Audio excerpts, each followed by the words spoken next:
Hey, Lee Robinson here from American Sentinel K9. I wanted to take a few minutes to describe how to create, maintain, and protect the future of a working breed. There's a lot of people out there that have seen working breeds destroyed, and this is because registrations have been designed fundamentally wrong from the get-go, and there's ways to correct this. And it's not a proprietary concept. Although I have thought, man, I need to create a registry for all these breeds that are supposed to be working dogs and fix this problem. But the truth is, in my opinion, it's a bigger issue than me. So I'm just going to focus on the American Sentinel K9 and protect it. I'm not going to go out and try to save all the other working breeds. That's going to be up to you, the society as a whole. But let me explain why working breeds are destroyed. And let me explain how to fix this problem, because it can be fixed. But it starts off with education, and it starts off with the registrations being required to step up their game and do things right. And if you can't get the major registries to do this, then form a breed club for the breed that you're interested in and do this in your breed club. So here's what you do to fix the working breed. First of all, we have to acknowledge the mistakes that are going on with the breed registries that have destroyed dogs. And the mistakes is, it's a one-step process that you buy an 8-week-old puppy, you get your registration papers, and you're good to go. From there, whether the dog has the traits that are designed within or established in the breed standard, you have registration. You don't need anything else. If you win some competition, that's great, but it's not required. If you win a dog show, I don't give a crap about dog shows, but if you win a dog show, that's great. You can advertise that and probably sell even more puppies and run them even faster. Okay? Yeah, run them even faster, because dog shows don't mean crap when it comes to a working dog. Okay? Your dog might have the perfect structure of what you think is a winner, but if it has no desire, you're destroying the breed. If it has a heart murmur, a hip problem, a circulatory problem, an endocrine problem, hormonal, if it has a liver function problem, or a thyroid problem, whatever, nervous problem, doesn't have the drive, doesn't have the confidence, all right? You're looking at the dog and like, oh, but the angle of the shoulder is set just right. Okay, who cares, okay? If the angle of the shoulder is all it needed to win, then you could get your perfect shoulder dog and come test it, and it would win. And guess what? It probably won't, okay? Because there's other things that matter that you can't see. And these registrations and dog shows do not measure those components. For example, many dog shows show these people running around in a circle on AstroTurf wearing their suits or flower dresses and flat-heeled, flat-soled sandals. And they talk about hunting dogs and guard dogs, but those very same people find such tasks to be animal cruelty. They would never hunt. So how are they going to tell you what's a great pointer? It's ridiculous. It's an asinine concept that makes no sense whatsoever. Okay? So ignore what these registrations are doing when you just buy a puppy and say you're good to go.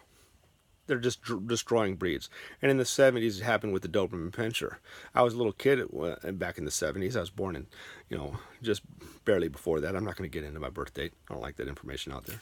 But I was a kid in the 70s, born before the 70s. But those Doberman Pinschers may have been great, but that trait was lost.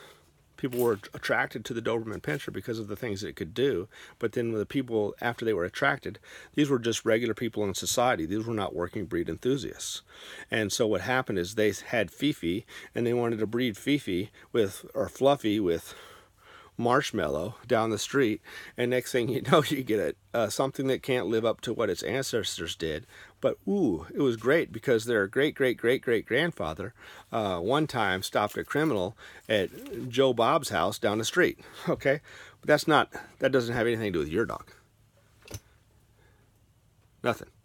So why are you talking about your great-great-great-great-great-grandfather or great-great-great-great-great-grandmother in the pedigree when that has nothing to do with your dog? Can your dog do it? If not, then don't breed it. That might be the worst dog he's ever had in his whole life. Okay, or a descendant that he's ever had in his whole life. So that's the way show breeders and show registries are designed. And so what happens is those working traits that made that dog great are lost, and then the general population says, oh, well, the Doberman Pinscher's not any good anymore, so let's go get a German Shepherd instead, and that was the breed that was pretty popular in the 80s. Same thing happens with the German Shepherd. A lot of people get interested in it. They're not going to do performance testing, and then the German Shepherd falls apart. And in the 90s, they get the Rottweiler. And then the same thing happens. You know, the Rottweilers were pretty good in the 90s, but then by 2000, they kind of seem to be not so good anymore because they became popular and those breeds fall apart. And then you have the German Shepherd come back up again. It became very popular again. And in 2010, the Malinois became popular because it was a German Shepherd improved, basically. And then 2020, it'll probably be the Dutch Shepherd or something else, okay? But a lot of these dogs that are like police dogs and guard dogs, they don't really make the best family companion dogs. And so you see a lot of people now being attracted to Mastiffs or what people call band dogs. But most of these band dog breeders don't really have a band dog, but that's on another video. We refer to our dogs as American Sentinels, and we designed our registry different. Our registry is not a one-step process, stamp of approval, because you were born at 8 weeks. You automatically have a stamp of approval to go breed. Because that dog at 8 weeks, you don't know if it's going to display the traits that we want in that gene pool. Is it going to deviate? Is it going to be an improvement on performance, or is it going to go off to the side? And the only way to know that, excuse me, is to select for performance. Sorry, I'm out in the shed.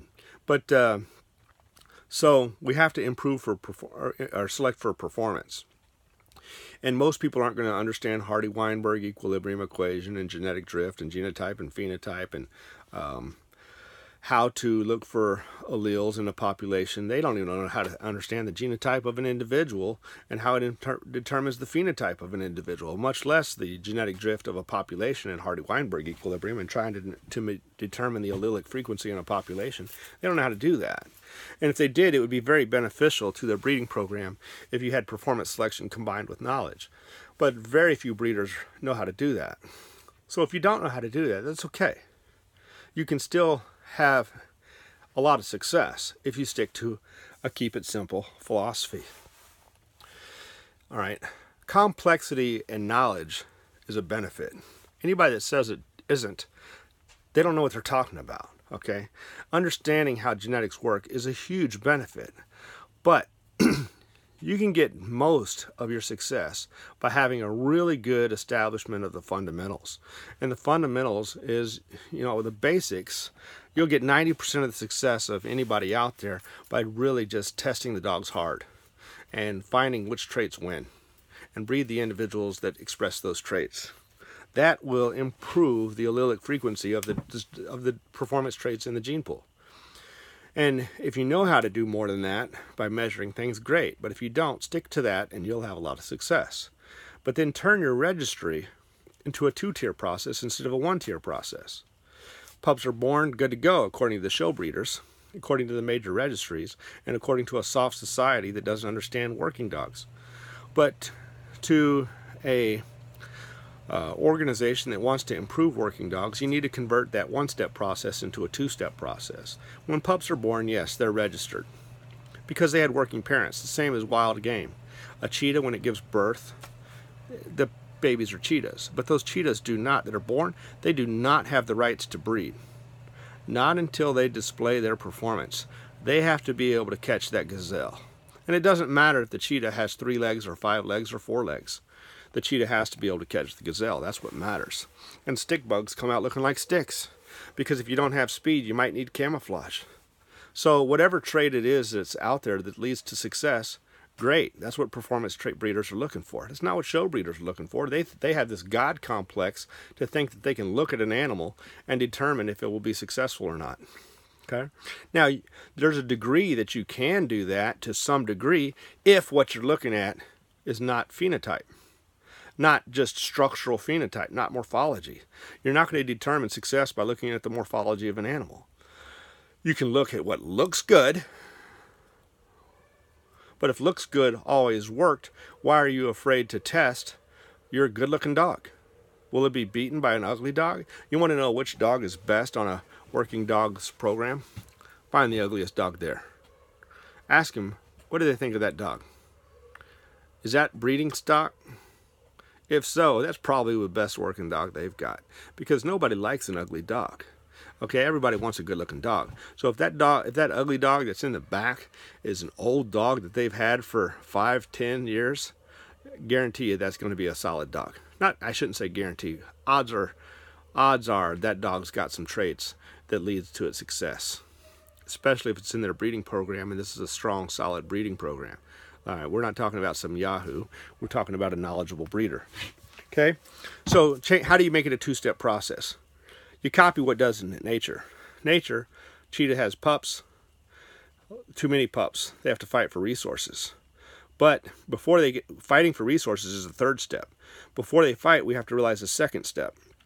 And by fighting for resources, I don't mean fighting each other. I mean competing to win. The second step is there's genetic variation in the population. If they were all the same, if there was no variation, it'd just be a tie, and everybody would go hungry because there wouldn't be enough resources to go around. So we need genetic variation. That's required. Otherwise, they all die. So we're going to have winners and losers.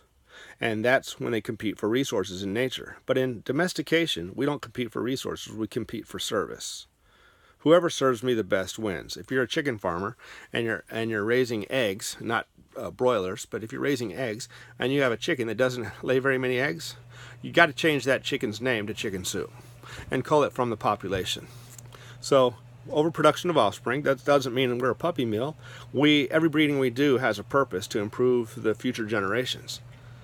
But we have to have puppies. And there's going to be variation there. And the genetic variation, the larger the gene pool, by the way, the faster you'll improve. All right, but you have to be able to deal with this in a moral, ethical way because you got too many. And this can be spay, neuter, pet contract, whatever. But you're going to have to take the ones that don't have the right variations out of the gene pool when they lose competition or lose in the ability to serve. Because the last step, breeding, can only be certified when the dogs show a good level of performance of service for a domesticated species. So this two-step process in the American Sentinel K9 program is to first, the puppies are born, they're registered, but they don't get certified as breeding worthy until they win in service. The third step of natural selection, third step of artificial selection. Once they display excellent service, then their offspring can be registered. That's the way nature does it. Just because you're born, that ain't good enough. You have to win. Anyway, those are a few thoughts from American Sentinel K9 after having a Yahoo call me up wanting to get puppies from us so he could breed them and sell puppies to children. That's what he actually told me.